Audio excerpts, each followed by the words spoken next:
É que a informação da nossa produtora Esther Cauane, que está no hospital neste momento, é que um boletim vai ser divulgado ainda hoje, no fim da tarde, provavelmente, com a primeira impressão e os primeiros exames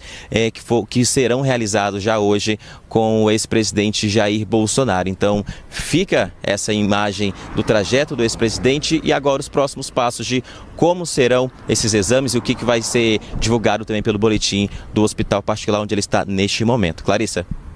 Aí vocês acompanharam então todo o trajeto de deslocamento do ex-presidente Jair Bolsonaro, que deixou a Superintendência da Polícia Federal nesta manhã, sai da prisão pela primeira vez, Jair Bolsonaro, e segue para o Hospital DF Star em Brasília, onde ele é internado neste momento para passar por exames preparatórios da cirurgia de correção de hérnia, que será realizada amanhã, marcada então para o dia de Natal.